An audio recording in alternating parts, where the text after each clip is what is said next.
I was like, okay. And she's like, turn this way, best friend. And I was like, that's really weird that you would That's say your best line. friend. Yeah. She stole your And line. yeah. And this guy's crazy. I was like, because I have videos. That's how I open up every video. She's like, I'll be honest with you, I Googled you before you walked in. Oh, she did. So you had a stalker, Brian. That is awesome. Hello, my friends. Thank you for joining us for the PEBCAK Podcast, a weekly information security show featuring all around good people. It is week 34 of 2025. I'm Chris Lloyd, and happy September. It's hard to believe we're almost 3/4 of the way through 2025. With me, we have my co-host, Havoc the Mouthpiece, who will be joining me for a webinar for the very last time this week. The very last time for this webinar, I'm sure we'll round the wagons and do something else that's a little bit more beneficial to our time. At least you're getting invited to webinars. You should be proud of that. Indeed. You're not invited anymore, Glenn? They don't want you? No, not to your webinars. What's weird is I don't mind doing the webinars. I actually the whole reason why I'm ducking out on this one is like you can pull the engagement, we'll call it pipeline, stage 1, stage 3 pipeline that's generated from these things. I'm like, this one generated, like we did 2 or 3 of them last year, it generated nothing, right? And it's such a in the weeds, it's just not worth the effort, right? Because I'm taking a day away from traveling to do this, and The squeeze is not worth the juice. Just say it, Brian. yes, the juice is not worth the squeeze. But Savage can do it from now on since he likes doing things that are pointless. And he has a whiteboard. And as you can tell, we have Glenn Medina back this week after he got violent food poisoning. So welcome back, Glenn. I did. I wasn't feeling so well last week, so I don't know what happened, but way You better. look 10 pounds lighter, buddy. Yeah, I It's all the probably vomiting. Yeah, wasn't good. Then his inability to eat solid food. Yeah, no, that's a different issue, right? So it's just compounding itself right now. I'm just withering away. So Our guest this week is the returning Macho Man, Scott Savage. I don't think I saw you the entire time we were in Vegas together. Because he wasn't there. Because I wasn't there. You weren't Yeah. there So, because indeed. he was at Caesars gambling his check away. I don't gamble. If you knew me, Yeah. He was All at right. MGM, not Caesars. Okay. We support MGM. All right. Whatever. Welcome, Scott. That explains why I did not see you all week. This whole time he was looking for you. Thought you ducked out on him on purpose. Just blew his mind away. I was doing didn't his go because I nails. knew you were going to be there. It is pretty crazy, though. We had like 3,000 people there, and I think on the bus ride over from the airport, they chartered the buses. Like, there's probably 75 people on the bus. I didn't know a single person on the bus. Like, we've They gotten traded that buses big. from the airport? Really? To go or to come back? I mean, Oh. to arrive. Arriving. Oh, wow. Yeah. Bro, Wow. there's 8,000 of us now, and 3,000 part of go-to-market. Well, 2,999 now that Scott didn't show up. But Yeah, well, some people got a nice limo. Some people didn't, right? So It's yeah, true. definitely don't know anyone like that. That'd be crazy. Most of us had to ride the bus. Well, combined, we have decades of information security experience here, not just to educate, but to entertain. We've got 4 awesome stories this week, so sit back, relax, and enjoy the show. This week, we're going to talk about a pair of Microsoft stories. For our third topic, stock fraud, and close with Fifi talk. Like a pocket Fifi?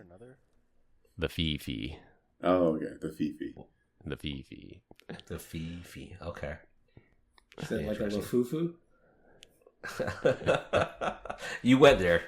So For our first topic, Microsoft took the unprecedented move to cut off Chinese firms from their Microsoft Advanced Protection Program, or MAPP. Our employer Zscaler and many other cybersecurity firms participate in the early access program to get notified of upcoming patches to Microsoft software in order to prepare signature updates to be ready to launch on Patch Tuesday. However, the recent SharePoint bug that was widely exploited by China is believed to have been leaked from a Chinese firm participating in that MAPP program. And it's not the first time it has happened. A few years ago, something very similar happened with an on-prem Exchange bug, and it ended up getting widely exploited by China after Microsoft disclosed it to MAPP program members. Microsoft did not single out the country of China, but they did update their policy to not share early disclosures or provide proof of concept code to any company that resides in a country with a government-run mandatory vulnerability disclosure program. And there's only one country that does that. So how long do you think until China presses them, gets their way? Do you think they got the kind of clout there? They might, yeah. They say, put us back in or we got to cut off your access here. They can strong arm them. Yeah, I mean, they're already running their data centers inside the government-sanctioned ones, right? Yeah, they're all in 21 Bayonet. At what point does the company go, it's just not worth it. I don't care how much revenue is sitting there. It's just not worth it. And let's just pack up all our bags. Like every company out there, just pack up their bags and just leave China alone. You think that's possible? Facebook, Meta. Yeah. Well, Meta is Facebook. So yeah, Google, Meta. What are the other ones that are not allowed? There's Snap. There's tons of companies that said, oh, Uber got kicked out. Yeah. Well, they tried. They got kicked out. I mean, How long? So you can not do that, but how long can you go with ignoring? How many billion people do they have over there? I don't know. Well, they're up to 1.2 billion now. That's a big TAM to ignore. Eventually, the shareholders will demand their blood.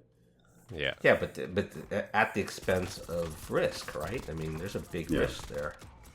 So.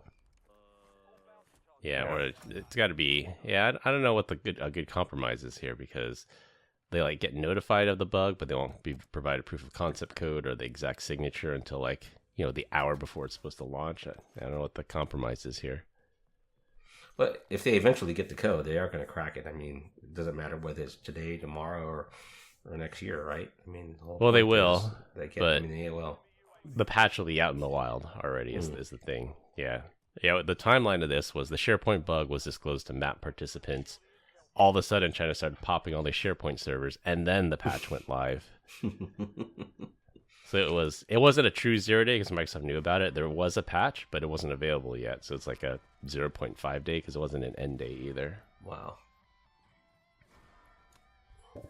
Scott, you're being awfully quiet. Are you being controlled by the People's Republic of China right now? He's got a CCP officer behind him. That's why his background's blurred. I'm just AI sitting over here acting like I'm on the Zoom, right? Yeah, this MAPP program really is like a circle of trust because Microsoft is disclosing all these unpatched bugs to people, and that's why it's hard to get in. It's hard to stay in, and it should be. It should be highly vetted because this exact problem can happen. How soon until it's funny. Oh, go ahead.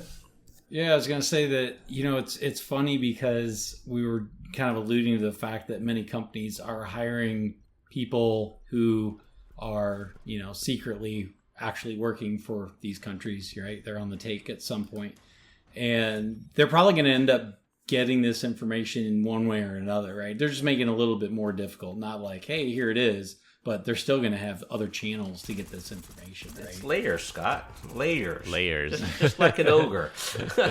And onions. Like an onion? Yeah. We're imposing cost. Onion and an ogre. They're all the same. This is like blocking porn in UK, and then all of a sudden VPNs become like the number one technology, right? Yeah, it was like the top 10 apps in the App Store are all VPN apps. Was that Texas, Arizona? Was that right? No, UK, the entire country of the UK. They had their entire country, Child Safety Act or whatever. Oh, yeah. Did you guys Governor Abnett's doing?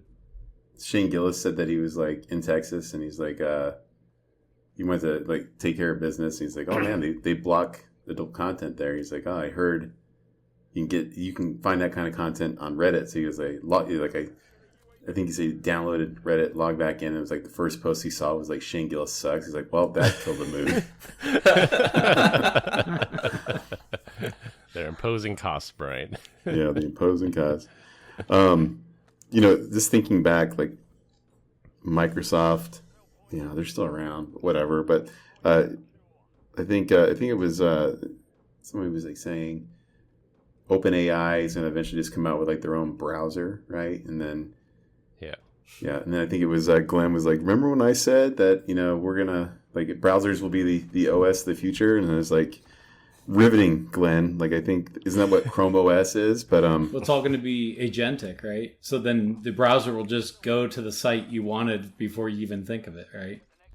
It knows. It already happens right now. Don't you get your ads already? What are you talking It's like about? pre-crime. Yeah. I don't know. We'll see. That's just legitimate identity theft. Yeah. Would you guys use Anthropic was trying to build a browser. They might have already. Anthropic or Perplexity is one of those. Like, they are also trying to launch a browser. It's so funny. Like, every time I talk to someone, everyone else is like, "Oh, ChatGPT. Haven't you heard of Logan?" I'm like, "No, what the hell's Logan?" Like, there's so many different ones that are out there, and I don't even know if Logan's even a real one, but I'm sure it is. We should start a company and build a browser. Oh wait, the PEBCAK browser. The PEBCAK browser. We'll just fork Chrome like everyone else does. No, we'll do Gecko. That's the better one. Opera. Let's go back. I want some Netscape, baby. Well, Opera is based off of Chromium now. I don't know if you knew that. So. Oh, is it? I didn't realize that. Yeah. Then Firefox, Opera is was built still off around. Netscape, isn't it? Firefox isn't right. Firefox is still. That's built off Netscape. It's Yeah. it's Mozilla. Yeah. Yeah, because I think Mozilla, if you browse Firefox, I think the user agent string still contains like Netscape in it somewhere. Yeah. And it's still Google under the covers, right?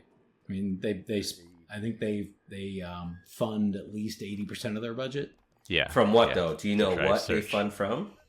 Search, right? So they're Ad revenue. Yeah, ad revenue. And so even then, DuckDuckGo, same thing. Like all ad revenue is from Google on them. So even though they say there's privacy in there, it really isn't.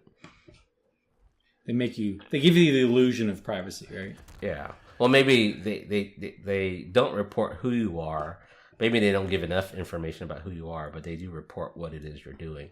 So there are identifiers being used. So I actually worked for a marketing company that was beating the whole cookie, the third-party cookies problem that Apple shut down. Yeah. They were already implementing that technology to defeat that in 2018.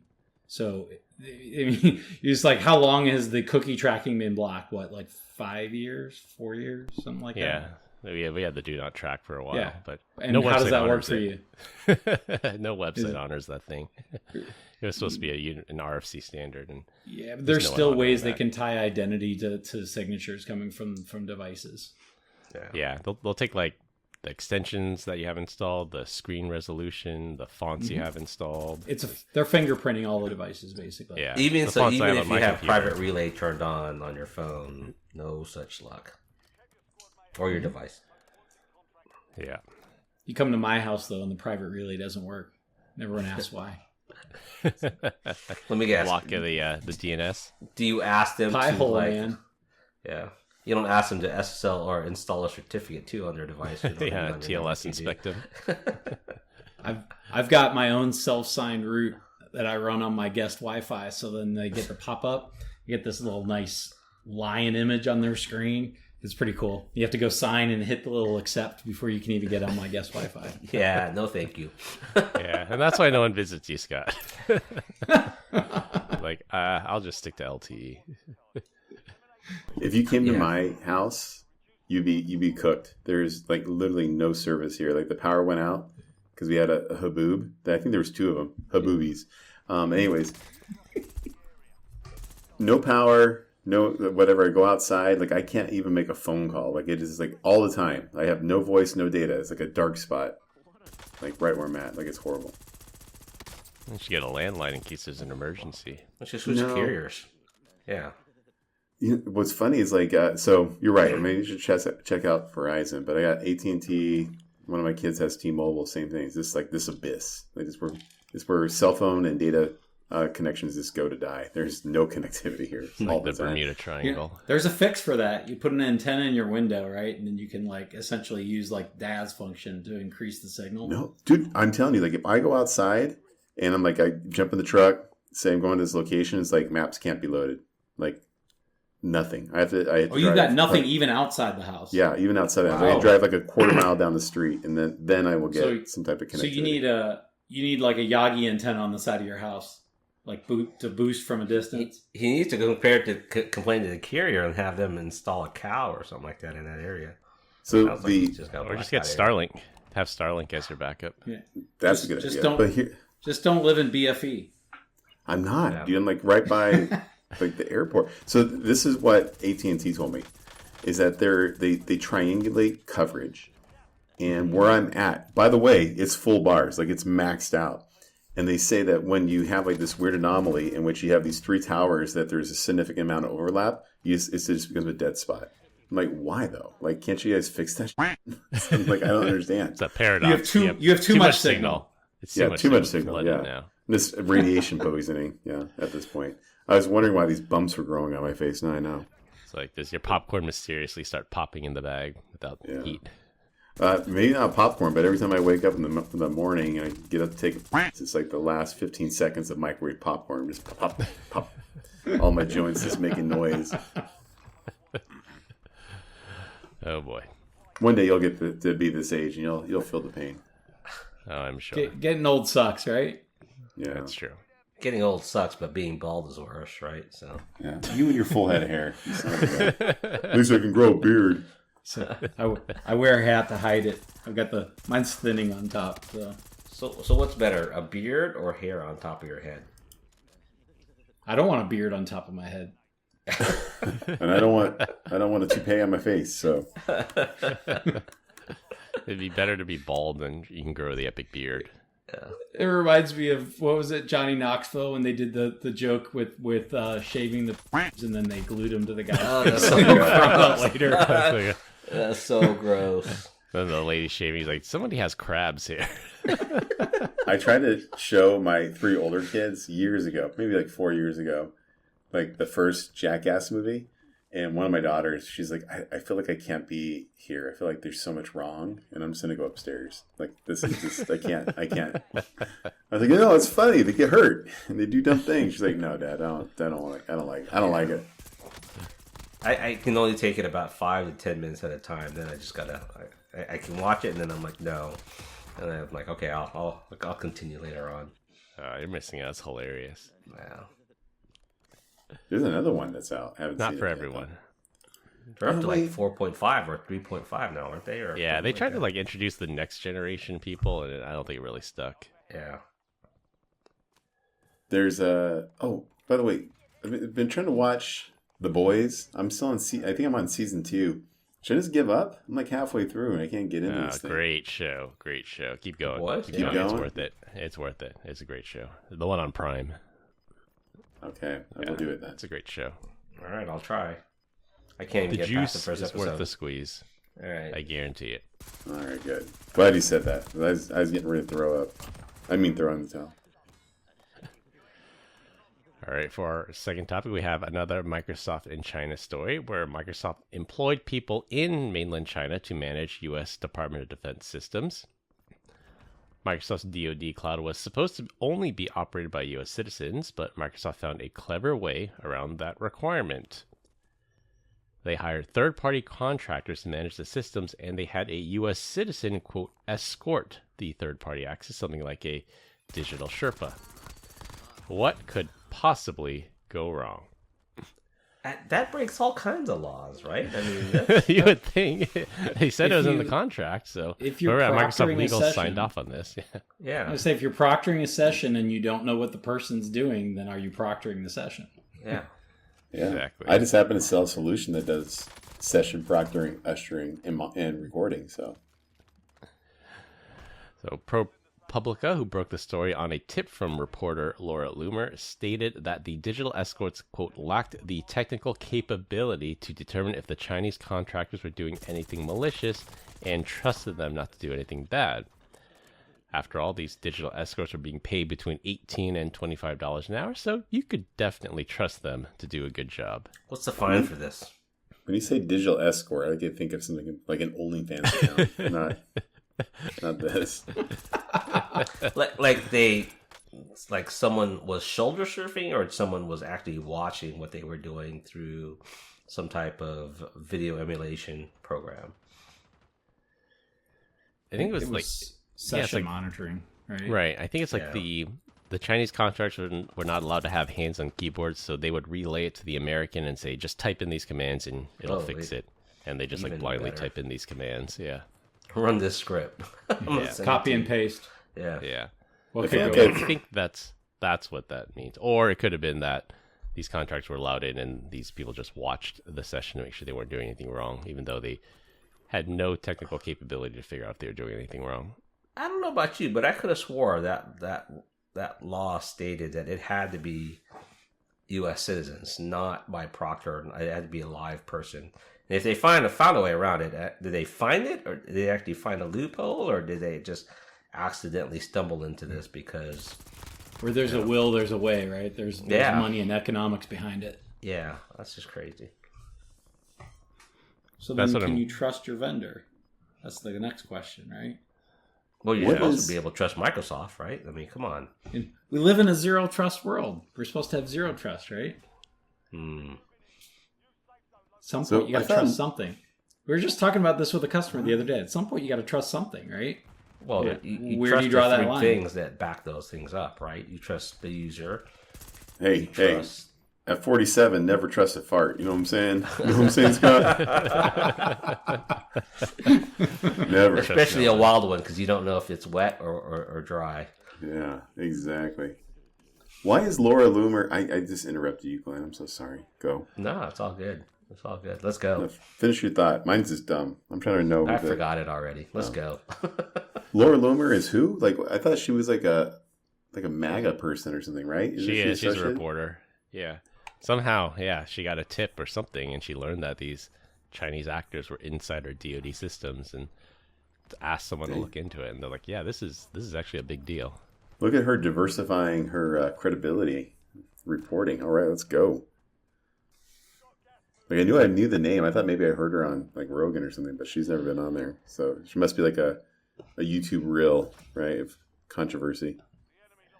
Yeah, I think she posts a lot on X, and she's a reporter, but yeah, she tends to lean right, I will say. But somehow she blew the lid off the story. Now let's take a guess. How many other companies are actually doing this way, but just haven't been caught yet? I'm sure everyone's doing it. Yeah. At some point, because I'm sure, like in the Microsoft contract, it's to the DoD. It says like U.S. personnel will handle all the inputs in the system, and then that's their workaround. They find someone else, farm out the work, and just say, "Tell me what to do, and I'll do it." That's like hiring a third party to do your job for you, right? While you go and play golf or whatever. Exactly. It's the opposite, though, right? I mean, normally, like the way I've seen this before is, let's say I get paid $100K a year for a company, and I go farm out some development work that I'm supposed to go do for pennies on the dollar. Let's say I paid $100 for it, and then I get credit for it. In this case, they're hiring someone that has no knowledge other than the fact that they have a U.S. passport. A U.S. passport. That's the one requirement. And the guy on the other side is the experienced one, that with the person that's doing the input has no knowledge of what it is they're actually doing. So it's like using a cutout. I think that's the word you're looking for. Yeah. Using a cutout. Dumb proxy, I guess. Yeah, a heartbeat, a credit score, a passport, and you know how to copy paste, like $25 an hour. Sign me up. My gosh. That way I don't do anything. And I'm sure Microsoft is billing the DoD like $500 an hour or something for that. No kidding, because it's FedRAMP. You're probably writing an AI agent to do it for you, so then you can farm out the farm out work. Just coming full circle now. Brian thinking. What's going on? Nope, I'm just writing an email. I have no comments on that.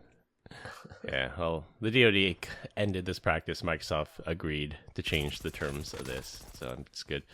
It's good to wonder shine a why. light on this. No fun. I don't know about fines. We'll see. We'll see if there's any fines or penalties because it might have But been. anybody go to jail?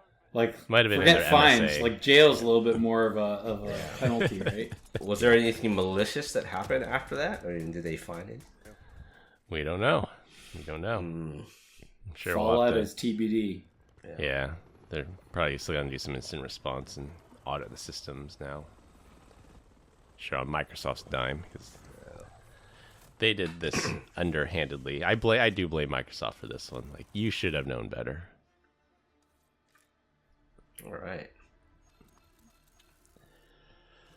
Or We're just they're dumping dumping- no, as the kids say, we're just dunking on Microsoft today. Well, it just happens they had a It's easy to do. pair of unfavorable stories. Well, the MAPP one, I guess, I can't really blame Microsoft for the MAPP one because it is a good program. We participate in this program, and that allows us to protect our customers at 12 midnight on Patch Tuesday.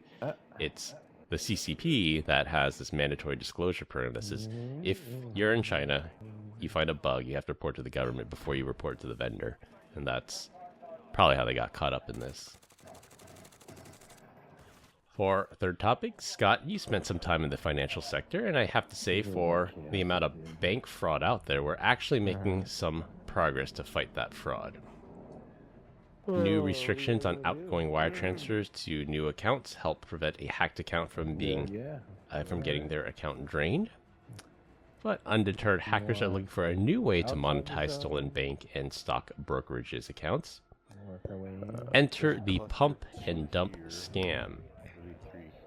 The tactic made famous in the movie The Wolf of Wall Street, where institutions buy massive amounts of penny stocks. These are stocks with prices typically under $10, often under $1. That's not a penny. The hackers breach multiple victims' stock brokerage accounts, liquidate all the stock holdings, and then buy only that one penny stock. The resulting buy volume causes the stock price to shoot way up, and then the institution sells the stock at a massive profit. The sell causes the price to plummet, leaving the victims with nothing and requires no outbound wire transfers, which we stated are getting more restrictive. Sounds like the wrong kind of autopilot. I don't want to sign up for that one. The pump and dump autopilot. It's like reverse Kramer. Yeah. And then the last 3 games is just all. Yeah, the one thing that kind of stood out to me was every stock trade is recorded. It has to go through a licensed broker, so you can find out pretty quickly who did what. But if they have some way of laundering this money and getting the money out, then they figured it out. You win early, it's not really a good thing. At that point, they're not really laundering the money. They're just using it to create demand, right? Which adjusts the price. Yeah, but then when you see an institution have a massive sell order at a huge profit, like, you know they were the ones responsible for this. It's no accident that says, I happened to buy tons of the stock, it went up, and I just happened to sell it. Like, This is when you Sure need that an happens every MFA day. trigger. Yeah. You need an MFA trigger, right? 502 key in order to do a wire or to do a trade. Should be a requirement. Hey. Yeah, I think that might be the next thing, because since outbound wire transfers are getting more restrictive now, it should be if you sell order over a certain amount and you sell order more than 50% of your portfolio, you have to have some kind of additional verification. I'm going to say what I always say about some stuff like this. If I don't understand, it's stupid. I don't get it. This is stupid. It's like the if you remember the movie, it was the one with Bane. That was Dark Knight Rises. Yeah, Dark Knight Rises. It's like a reverse Bane, right? Because in Dark Knight Rising, Bane breaks into the stock exchange, buys all these put options in Bruce Wayne's name, then they all expire, so they him broke. Basically. It's the opposite of that. You gotta practice. You would think, like I said, there's a record of every transaction. They could just reverse everything, not allow them to profit off it. But people are still doing it, so it's got to be profitable. It's no different. I won't say it. Politicians being able to buy and sell trade stocks, so I'll leave it at that. Hey, I follow the Pelosi tracker, man. It's So making me you've made some money. Pelosi tracker is quite profitable. Yeah, it's all public record. You can just follow it. You can hate it, but you can also make money off it too. Yeah. Can't beat it, join it, right? Exactly. Guess so. Okay. How about I beat them and enjoy it? What? He said, "Can't beat them, join them." I said, "How about we beat them and enjoy it instead?" Enjoy it at the same time. I know that's what I thought I heard you say. I think you enjoy just beating people. So The podcast does not co-sign on that one. That's a Brian only opinion. All right, boys, killing me here. My opinions are my own and not those of my employer. Yeah, that's true. Definitely, Without that is true. disclaimer. But it also goes to show that some of the restrictions they're putting in place are becoming effective, and now they're having to find new and better, clever ways of monetizing these stolen credentials. So I had that happen to somebody I know, where they broke into their account, There he is. liquidated some stuff, and then tried to outbound wire transfer, but they got stopped at that point because they added a new bank account, and that's where the fraud alert came up, because that's suspicious activity. My brother-in-law just had an interesting one, and I was trying to figure out what the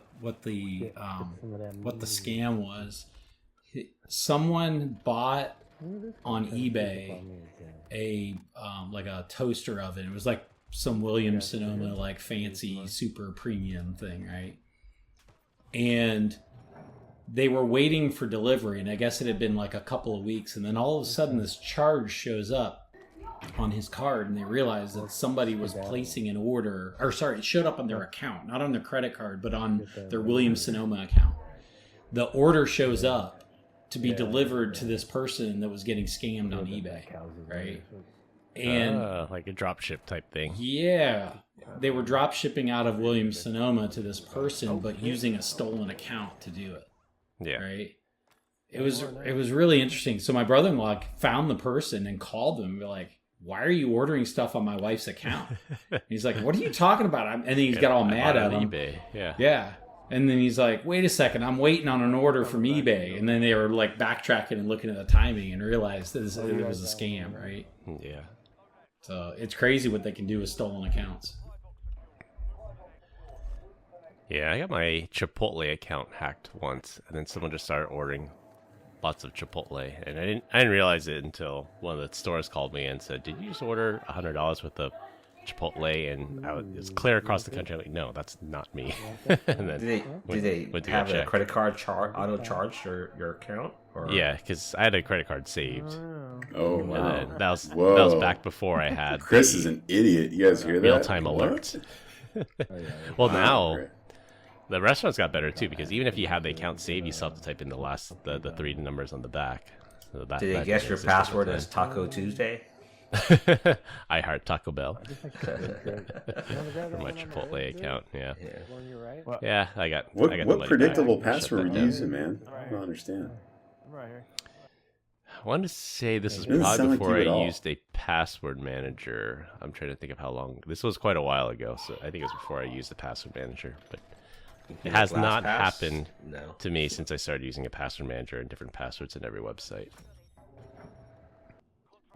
We had an incident one where there were attackers that were basically stealing and reusing rewards points from Dunkin' Donuts.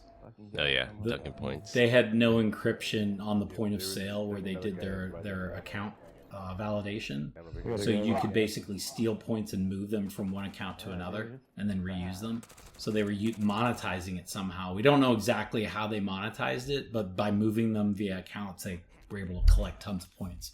The new one now, have you guys heard, is that they're actually the thieves are stealing the gift cards and then applying a number to them, and then when you put them back, they'll put them back, and then when you go buy that gift card that's tied to that number, it's already got an account that's open to it. It's already been registered.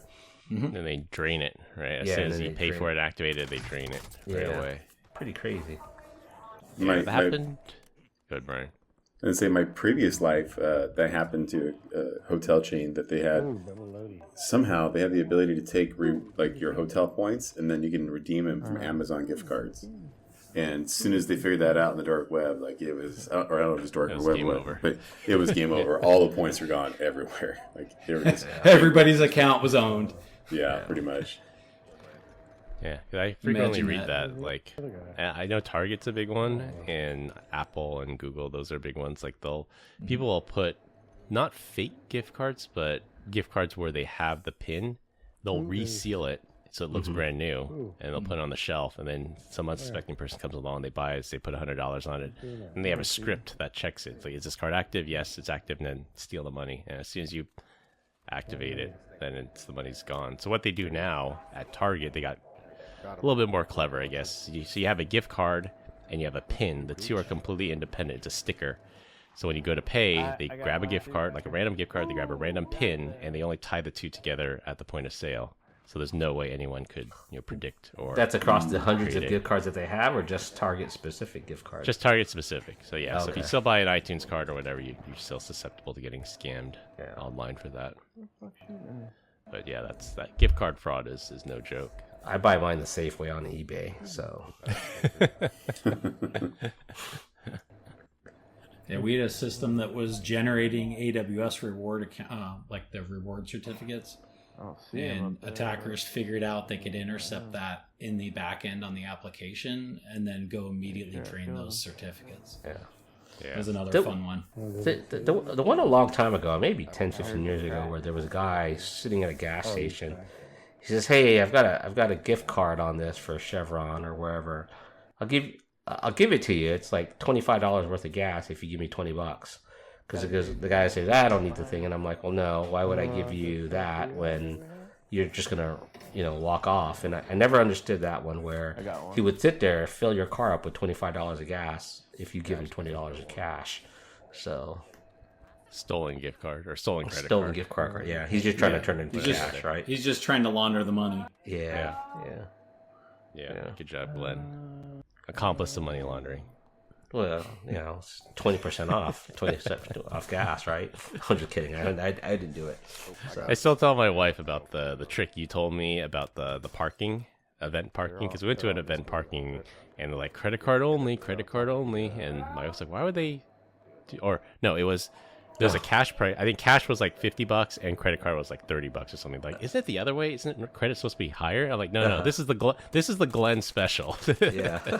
So when you pay by credit, it's $30, but you slip the guy a 20 and it says, how much for me? And you slip the guy a 20. He's like, all right, you're good. Go in. That's the Glenn special. Hey. All right, for our last topic, it'll be a rotating topic every week. This week, we're going to talk about things we grew up with but no longer exist. I was watching the cinematic masterpiece Con Air the other day, and in the end, spoiler alert, when the plane Nicolas lands on Cage, Las here we go. Vegas Strip, you see all the slot machines just spewing out coins. And I told my wife, I'm like, yeah, that doesn't exist anymore. Like, today at the slot machine, you're playing a video game. It gives you a little slip of paper. Like, you don't hear that clang, clang, clang. You don't get that dopamine hit from the coins clanging anymore. So it got me thinking, like, well, what else doesn't exist anymore that, when things that we grew up with? The wall soon. phone with the extendedly long cord, right? Oh, You yeah. like sit in the kitchen and everybody had to like talk on the phone around everybody else. You couldn't be in private. Yeah, you had to step over the phone and not trip on it. Voice calls. People pretty much aren't doing voice calls anymore. Like, Yeah, the only minutes are people down, that right? It's call the my phone are Jetsons anymore, right? scammers. Yeah, Here we are. We're all on video. It's like the Jetsons. yeah. Yeah, and then Our moms. ancillarily. Glenn don't have our moms anymore. Thanks for bringing that up, Chris. I'm sure. How did that I was going to say ancillarily, sort of related to that, are how everyone complains today. Like, there's the fee, everything's a fee, convenience fee, this, and the fee on that, resort fee, cleaning fee, everything like that. But I remember. Back in the day where we got just nickel and dime, like with all those fees, long distance calls, like when you called from the house phone, like you had to use a calling card, or you'd have to like sign up with MCI. It's 5 cents a minute. Sign up with AT&T. We're 2 cents a minute.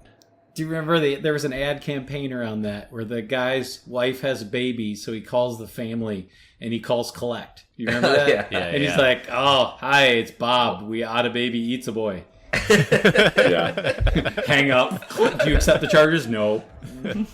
Who was that? It's Bob. They had a baby. It's a boy. It's a boy. Yeah.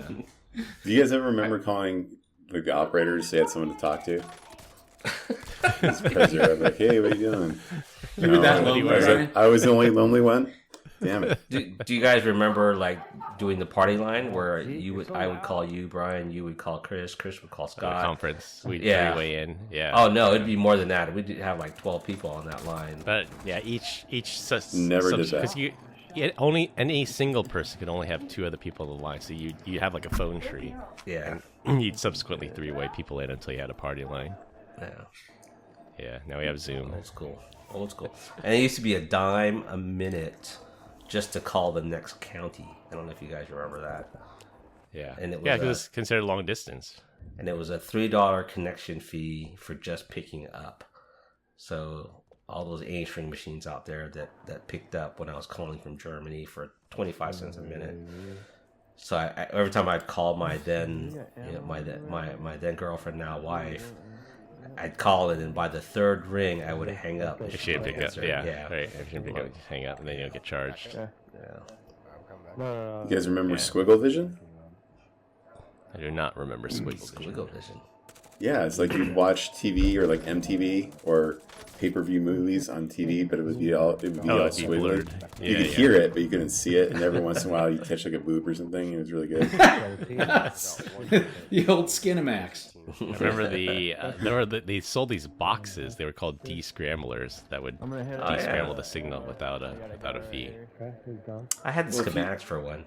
If you I had knew one how of they did that, right? They put limiters in on the line. You go find the physical box, you could remove them. Just take them out. Yeah. I remember it was like $100, best $100 ever spent. Free cable forever. Yeah. How about leaded gas? I don't see leaded gas. Nope. anymore. Okay, I'm not that old, Glenn. I'm old enough to remember payphones. I'm not old enough to remember leaded gas. When I started driving, it was 59 cents a gallon. There's a book, Murderville, or something like that. This lady did like a correlation to like lead connected to serial killers back in the 60s and 70s. And like, sure enough, every one of these, like, correlation is not causation, but it was kind of an interesting thing. It's like Ted Bundy grew up in this area. They tested the ground that he played at. It was like tons of lead. Like, it was like, the idea is that lead poisoning causes some people to turn psychotic and to murder. That's Lead kind of and like some paint, kind too. of freakonomics type thing. So, interesting. Yeah. Yeah, lead in paint, lead in gasoline. The right side? Okay. And sort of related to the phone thing, there was when you had your cell phone, there was mobile to mobile. So mobile to mobile, as long as they were on the same carrier, might have been free or discounted. There was off-peak and Friends and on-peak family. hours. Yeah. Yeah. Same with Glenn. You know, when I had to call my then girlfriend at the time, I had to wait until after 8 p.m. because then you get off-peak No, minutes. Or you get it off-peak wrong. minutes. Call me after 9. No minutes on my phone. That's what we would say. It wasn't 8 o'clock. It was 9. Okay, 9 o'clock. There we go. I remember having one of the first alphanumeric pagers back in the day. Ooh. Oh yeah, I remember those. It People was were cool like- until you were it on was like- call. And then you're like, fudge. Yeah. It was initially cool, and then server's I down. remember I was still in school at the time, but I had a job that I carried a pager for, and I would get pages and it'd be in like a class meeting or whatever, and people would look at me like, "Did the mothership call you?" Like people would make fun of me. Yeah. I remember I was stuck in a contract one time, either at Sprint or Verizon, and you had mobile to mobile, but anything mobile to anything else, it was charged. So I guess they wouldn't let me cancel early, or I couldn't cancel early. So what I did was I had my phone called my wife's phone, and I just left them both plugged in, wired for 30 days straight. It was funny. I thought it was Dang. hilarious. So That was actually good. Good job, man. Malicious compliance. yeah. That'll show them. Where was the phone? I Did you remember- mute it? You probably The couldn't mute. Where was the phone? Did you just put it in the bathroom? No, I just put them right next to each other. So, yeah, it was on the kitchen shelf, just calling each other for 30 days straight. For however long I had the contract left over for. Yeah. Did I tell you about going to the restroom at SKO and there was a guy like in the stall next to me on the phone, like on speakerphone with his girlfriend. Doesn't that bug you? Like, that's kind of gross. I think that's gross. Well, no, I made it real gross, and I'm so mad I didn't record it. I sat down and I destroyed it, and then it got quiet, and she's like, "Are you taking a beep?" I was just in the airport Monday, and a guy took a business call. He took off the speakerphone like that. I literally just heard a guy take a business call in the bathroom in Houston, and I'm like, what are you doing? After about 2 minutes, the guy's finally like, okay, let me call you back. And I'm like, that's a good move. Snapping necks and cashing checks, buddy. Wash your hands. Yeah, make sure you definitely wash your hands. Yeah. Internet by the hour. Remember the AOL CDs that says give your friend 100 free hours? Like, that's something we take for granted. That is officially just retired, right? AOL, dial-up is gone. Dial-up. The dial-up is gone. Yeah, you're right. Dial-up is gone. You guys missed that noise? No. There's some when the internet screamed at you? Yeah. There's someone pick up the phone and kick you off the internet. Oh, yeah. You're in the middle of like some huge download, and then somebody picks the phone up, and you're like, I can't continue my download. You were downloading music. We know how you roll, buddy. No, I don't. Music, right? Do you guys remember a service where you would buy like 3 books at regular price, and they would send you 10? Oh, that was like the Columbia. Oh, the Columbia Records Club. The Columbia Records Club. Yeah, I remember that.